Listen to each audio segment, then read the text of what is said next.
إن جهنم كانت مرصادا للطاغين مآبا فكذبوا بآياتنا كذابا لا إله إلا الله أشهد أن محمد رسول الله.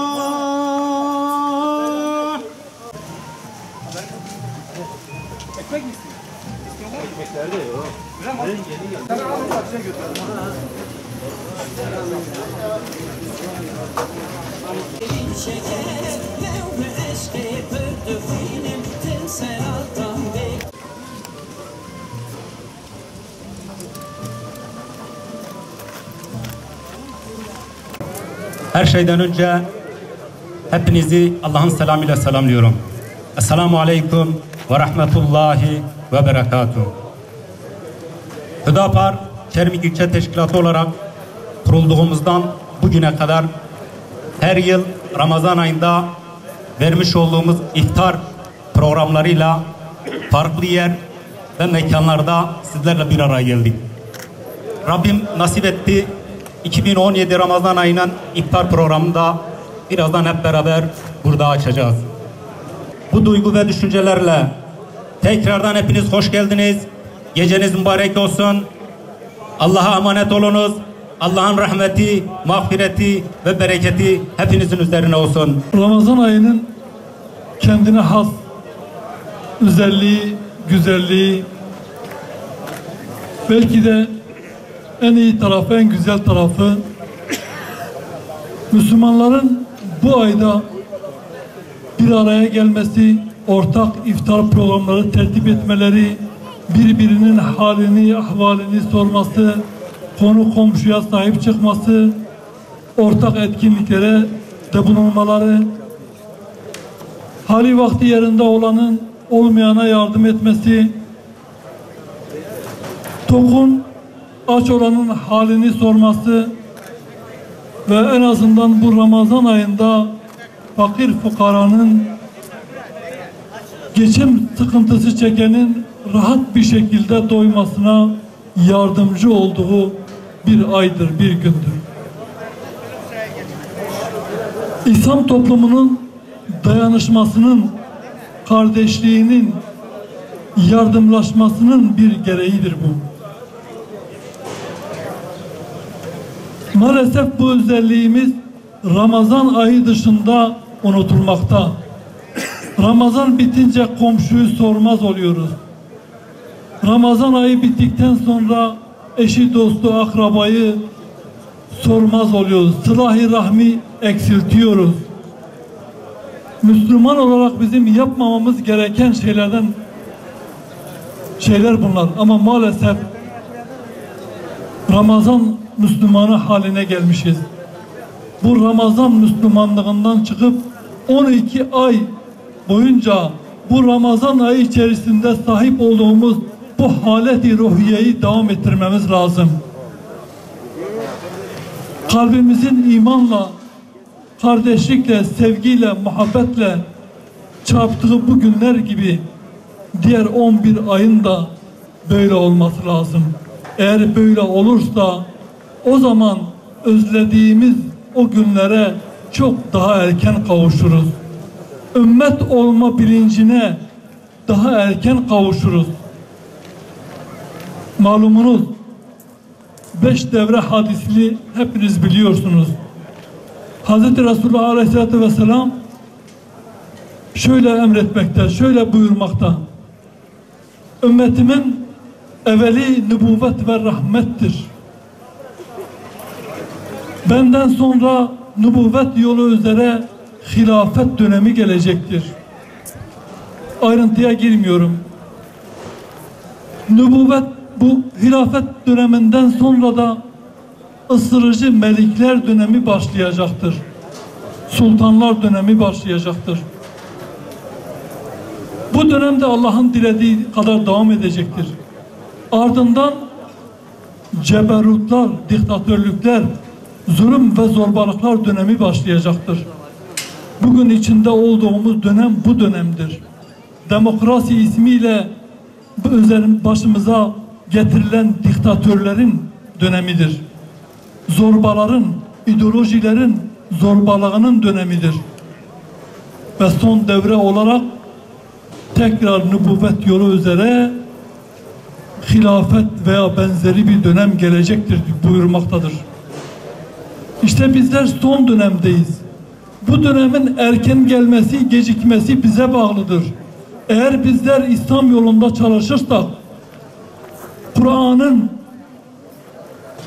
nazil olduğu bu Kadir Gecesi'nin hürmetini, bu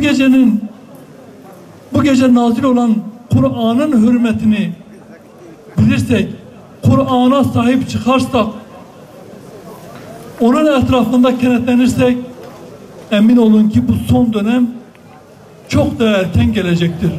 Son dönemin erken gelmesi de İslam'ın tekrar toplumda yaşanır olması da bize bağlıdır.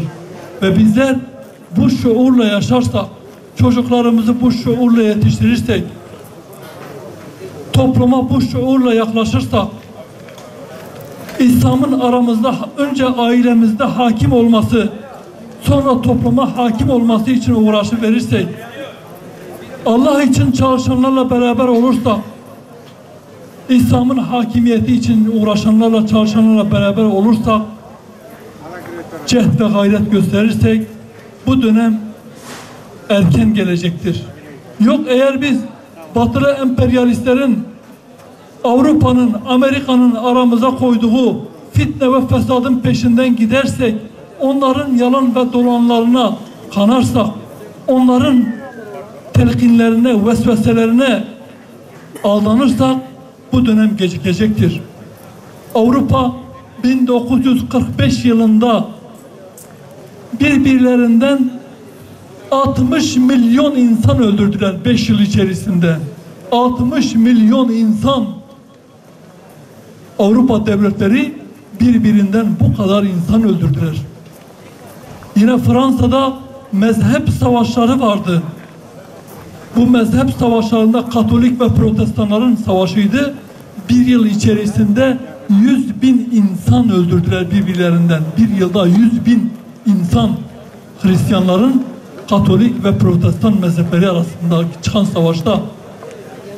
Avrupa ders çıkardı bundan, ibret çıkardı. Bu çatışmasından, bu kavgasından, bu acılarından ibret aldı ve bir araya geldi. Birliğini oluşturdu, siyasi birliğini oluşturdu. Ve bugün Avrupa Birliği diye Türkiye'de can attığı, girmeye can attığı bir oluşumu oluşturdular. Bu oluşumla şu an İslam coğrafyasına fitne ve fesadı ekiyor. Amerika aynı şekilde 10 binlerce kilometre öteden gelip İslam coğrafyasında sınırlarımızı dizayn ediyor. İslam coğrafyasında bizlere yönetici tayin ediyorlar. Rusya hakeza geçenlerde basına yansıdı. Siz de okumuşsunuzdur muhakkak. Rusya yetkilisi şunu söylüyor. Diyor ki biz Suriye'de silahlarımızı denedik. Silahlarımızı deniyoruz. Amerika hakeza son çıkan silahlarını Müslümanların üzerinde deniyor. Bombalarını deniyor. Amerika'nın bombaların anası diye söylemiş olduğu bir bombayı geçenlerde Afganistan'da denedi. Bu bombalarla ölenler biziz. Bizim çocuklarımızdır. Bu ümmetin çocuklarıdır. Bizim çocuklarımız yetim kalmakta. Bizim coğrafyamız tarumar olmakta. Bizim evlerimiz yıkılmakta. Ama maalesef halen akıllanmıyoruz. Halen uslanmıyoruz. Halen Batı'nın, Amerika'nın şeytani vesveselerine kanıyoruz. Ve Müslümanlar olarak birbirimizin kanına giriyoruz. Birbirimizi öldürüyoruz. Ne zamana kadar bu? Bu hal ne zamana kadar devam edecek? Eğer biz bu hali devam ettirirsek emin olun o bahsetmiş olduğumuz 5 devre hadisindeki o son devre hiç gelmeyecek. Bu toplulukla gelmeyecek. Bu nesille gelmeyecek. Allah-u Teala bu nesli yok edecek. Yerine yeni bir nesil getirecek o zaman. Ve onların eliyle bunu yapacak. Ama biz görmeyeceğiz. Bizim temennimiz, bizim arzumuz diyoruz ki bu günler erken olsun. Biz de görelim. İslam'ın coğrafyamıza, sokağımıza, evimize hakim olduğu günleri, ülkemize hakim olduğu günleri biz de görelim. Ümmet olduğumuz günleri tekrar görelim. Kürt, Türk, Arap, Fars hepimiz bir ümmetin evlatlarıyız. Bir ümmetin parçalarıyız. Bizi ayıran yapay sınırları biz çizmedik. Bu sınırlar bize ait değildir. Ümmetin coğrafyasında sınır diye bir şey yoktur. Olamaz. Ama aramıza yapay sınırlar çizdikleri gibi bizleri birbirimize düşman ettiler. Arap Fars'a düşman, Fars Türk'e düşman, Türk Kürt'e düşman, diğeri diğerine düşman. Bu hale getirdiler bizi. O yüzden bir an önce bu fitneyi aramızdan kaldırmamız lazım. Ümmet şuuruna ermemiz lazım. Mezhep asabiyetini bir tarafa bırakmamız lazım. Mezhepçiliği bir tarafa bırakmamız lazım. Şii Sünni kavgası bizim kavgamız değildir. Kürt-Türk kavgası bizim kavgamız değildir. Müslümanın kavgası İslam düşmanlarıyladır. Zalimlerledir.